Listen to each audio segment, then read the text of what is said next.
You're listening to Inside Content, the TV industry podcast. This show is brought to you by 3Vision, a global TV industry consultancy specialising in content acquisition, strategy, research and business development.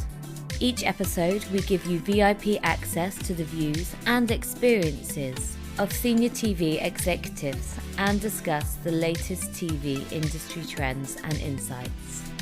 Hello, and welcome to Inside Content. I'm Peyton Lombardo, Senior Manager at 3Vision, and on this episode, I'm joined by David Salmon, the Executive Vice President and Managing Director of International for the free and ad-supported streaming service Tubi. Responsible for Tubi's fast-growing footprint across international markets, I speak with David about their growth, including digging into Tubi's strategy in the UK, developments in viewership trends, local content, the influence of broadcasters in staying competitive against BVODs, as well as spending some time to chat about the common challenge around FAST and AVOD data availability.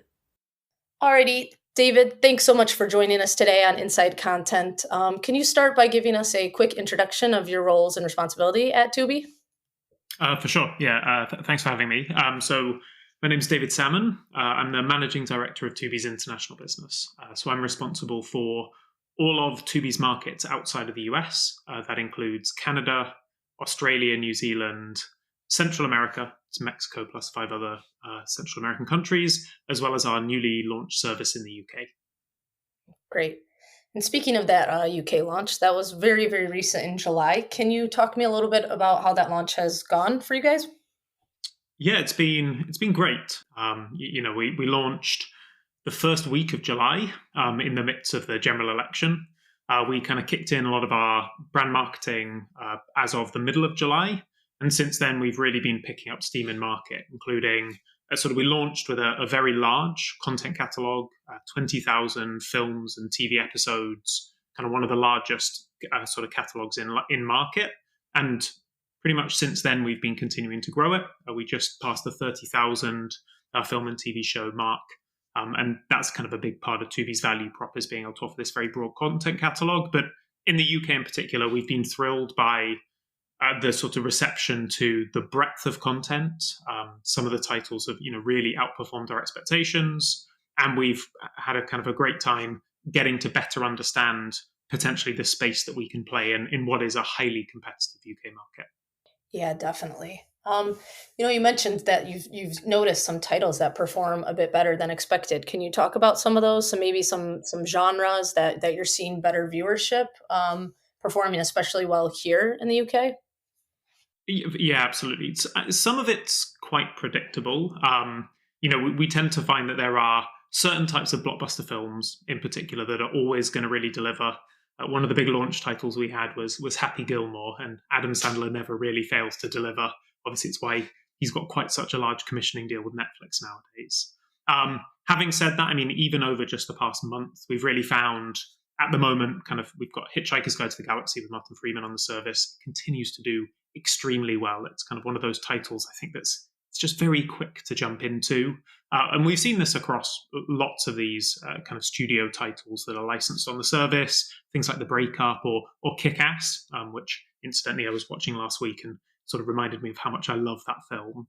And then we've also seen, so Tubi's really, really good for deep content discovery. And we've actually seen a couple of quite interesting sort of TV series really start to surface for us. In particular, Tubi in the US refers to it as kind of nostalgia, these kind of nostalgic series that people are kind of, some of our audience are starting to pick up for the first time ever.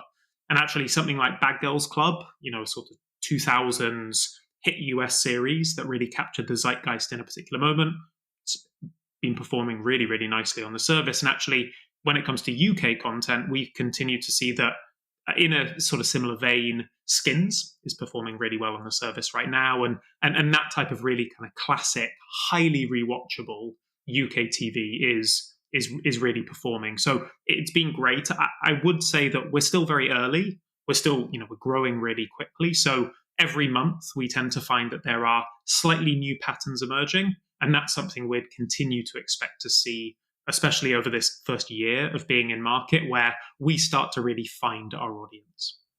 Yeah, that makes sense. And I've been on the Tubi Tubi app here in the UK, and I've saw some really cool titles. So really, really, I can testify to the vast content library you guys have. Tubi is huge in the US. You guys have built yourself into a streamer that a lot of people are aware of, not just being an AVOD or fast service. You kind of mentioned it with carrying a vast library of content. Can you talk a little bit more about, how you plan to replicate such great brand awareness here in the UK and in other markets as well? So I mean, definitely in the US, we've had an amazing period of success. I mean, in particular, over the past few years, the business and the brand has really picked up steam. I think based on the last Nielsen gauge that was released, we're 1.8% of all TV viewing, the leading free TV and movie service in the US. In actual fact, we also have the same position in Canada, not in terms of percentage of market, but in terms of we're the leading free TV and film service available north of the border as well. And that's always been a really brilliant market for us that actually we've been in since 2016. In terms of in the UK, I mean, we'll definitely, as a business, we've built a lot of organizational muscle around really deep, effective content personalization. We've invested very heavily in our machine learning group, who are responsible for personalizing the experience to every user. And a lot of the time that's quite differentiating because it allows every single one of our customers to have their own distinct homepage, to really be able to discover content that increasingly as they use the service appeals to them more and more. And I think that's been very differentiating. And the other piece that has really helped us win, I think, across our North American markets has been really being focused on providing a sort of a fun, engaging, broad experience that quite literally has something for everyone. I mean, for context, in the US, we've got more than 250,000 films and TV episodes. I mean, the content library is totally vast. And it means that when people turn up, they discover the weird, the wonderful, the brilliant, the broad, the unusual, the surprising, the delightful. I mean, it kind of really lets everyone find a home on Tubi. And whilst we expect that the content that will appeal in the UK will be different in some instances, we are planning on following the same type of playbook, which is really offering amazing choice and making sure that it's always available completely for free. Yeah, definitely. So, mentioning, following the same playbook, I think one of the main differentiators between Tubi outside of the UK and here in the UK is that this launch was AVOD only. Is Fast on the horizon? Is that something you guys are looking to maybe launch later on as you guys progress through through your launch plans? So it's something that we considered as we were looking to launch. I mean, for context, we have Fast available as a part of our service in both the US and Canada. We actually don't currently provide Fast in Latin America or in our Australian service. And that's really been because Tubi's core value proposition has always been in AVOD. In the US, we are more than 90% on-demand viewing. We obviously believe that there's a space for kind of live linear, but it really isn't the reason people fall in love with Tubi and why we've been able to drive so much engagement across our North American markets. It's something I think that we might consider adding to the UK service over time, but when we launched, we really wanted to present the best version of Tubi, which for us is this highly engaged on-demand viewing that lets you actively personalize the experience. And a lot of the time, really, we find that our audiences really gravitate towards being able to enjoy that kind of sit back on demand consumption experience. Makes sense. Makes sense. And I think you briefly mentioned it before that Skins is performing well in the UK. Is local content going to be an area of focus that you guys continue to operate on, or is that going to be is there going to be other sort of areas and niche content that you guys are looking to add? So we'll always definitely, in all of our markets, we have a slightly different content offering. Some of that is just the reality of content licensing, which tends to be market by market. But a lot of that is driven by really what do we see that consumers want from our service. I think just in general, as a business, we've been really strong in being able to react to consumers, understand what they're really enjoying on our service, and then really thinking about our programming as a bi-directional conversation we're having with our audience to make sure we're constantly able to double down in areas where they're clearly engaging. In the UK, I mean, we'll always have some really brilliant local content. In fact, in November, we're going to be Peep Show is going to be coming out across Tubi, which, I mean, personally, I'm very excited to rewatch. It's just one of those series where there's just so many brilliant moments. It kind of really also sits in that nostalgia category. And for us as a business, we really always want to blend the best of local programming with amazing global hits. I mean, examples of this on Tubi already would be in something like culinary right now, where we have some like really brilliant, quite a big sort of cooking catalog. We've got things like Gordon Ramsay Uncharted, which, very big global show, obviously with a British chef attached.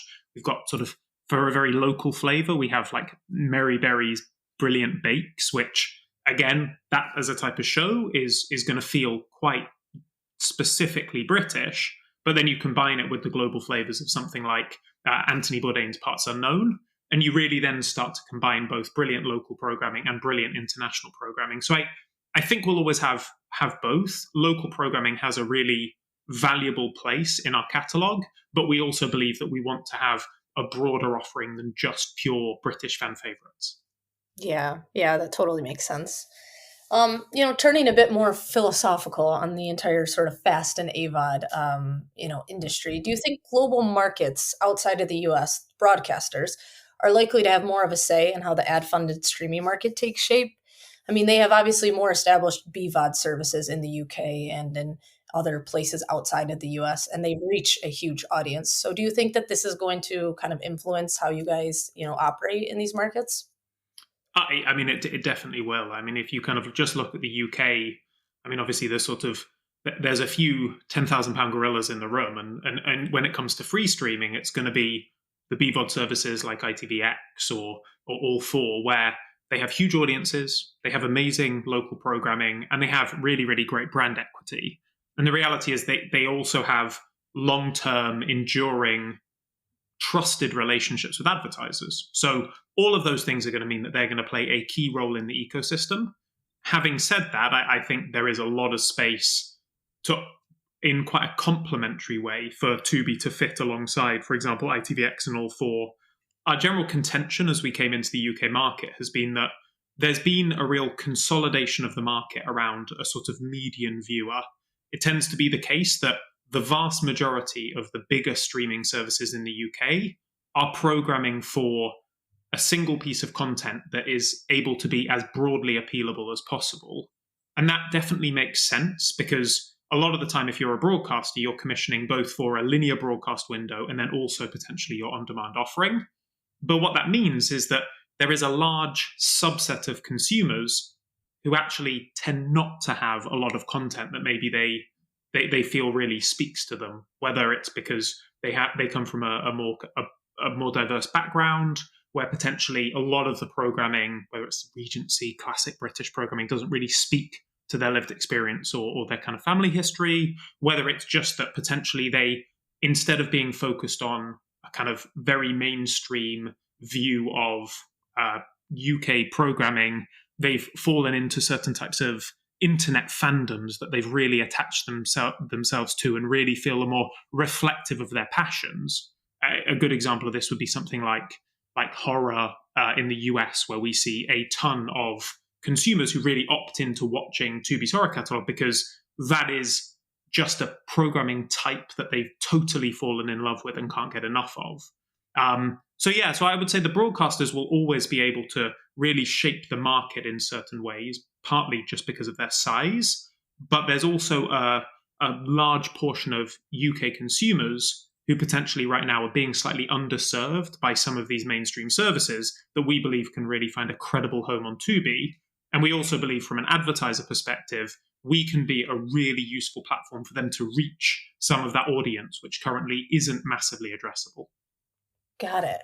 So, not to put words into your mouth, but you talking about BBC and ITV and the local PSBs, you consider you guys selves more as complementary rather than direct competitors to these services. Is that correct?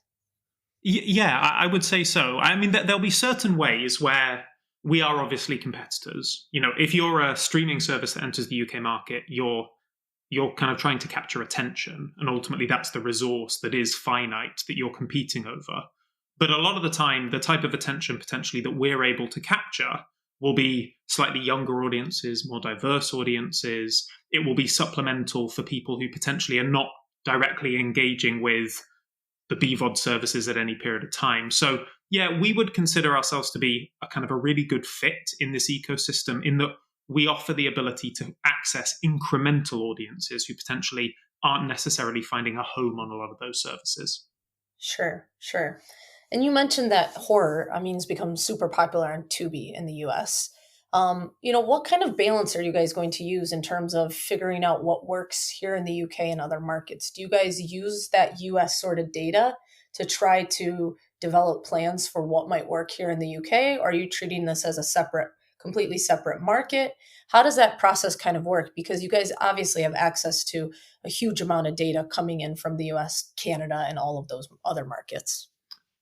So in each of our markets, we do tend to find that consumption trends and fandom trends are quite different. But there are also some sort of shared truths. In the UK, we're still very early. We've been here for 3 months. I wouldn't say we obviously know which categories Tubi's going to be able to really super serve are. Having said that, obviously this month, with it being spooky season, or as it's referred to at Tubi, Terror on Tubi season, we're going to see a lot of people leaning into horror. We've got some fantastic horror films on the service this month in particular. We've got Winnie the Pooh, Blood and Honey 1 and 2, which I think continues to be a really, really brilliant kind of franchise. We've got I Know What You Did, the kind of first set of the films in that franchise offering as well. So I would expect us to see, again, a little lift in horror, but maybe that's just seasonal. We tend to come into a market and we don't come in with a set of assumptions that are prescriptive around what we expect from audiences. We want to be responsive to what we're ultimately seeing. When we provide access to a large library, people start to discover our personalization engine really kicks in, and it allows us really then to start to find these fandoms, these kind of audiences that potentially really find a home on Tubi, and then we can start to super serve their passions and that level of engagement. Mm-hmm. And building off of that, what you said about, Halloween, obviously it being October, and this is going to be a popular category. Speaking of tentpole events like that, how crucial are those to Tubi and driving viewership when you guys do, curated ribbons and things like that? Do you guys see a huge uptick? Is there particular other big tentpole events that you guys, tend to promote? I guess we do some programming which is seasonal. You kind of expect around the kind of Christmas season, around Valentine's Day. And then in each of our markets, there are obviously quite distinct holidays that pop up that feel quite local. The sort of holidays that really matter culturally in Mexico versus the UK are actually quite distinct. We do use it as an excuse to build out some amazing collections, which is, again, an opportunity for us to surface parts of our kind of huge library in each market. But also during these periods, we also find that you do have some of our audience base who are almost exhausted by the sort of relentless charge of whether it's Christmas films or potentially people who don't really enjoy horror as a category. They will continue to be able to access everything that Tubi brings to the table. So it's a nice opportunity to editorialize, but it isn't something that overly defines the service during any of these seasonal periods.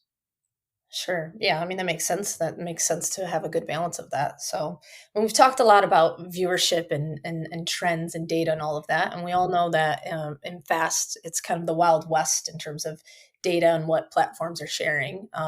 It's mirroring the same story we saw with Netflix. They didn't share data for almost 16 years. Given the increased pressures coming from the advertising model, being even more directly linked to the viewing time, how do you think the reporting of viewing metrics will evolve? I think we'll start to see increasing standardization market by market.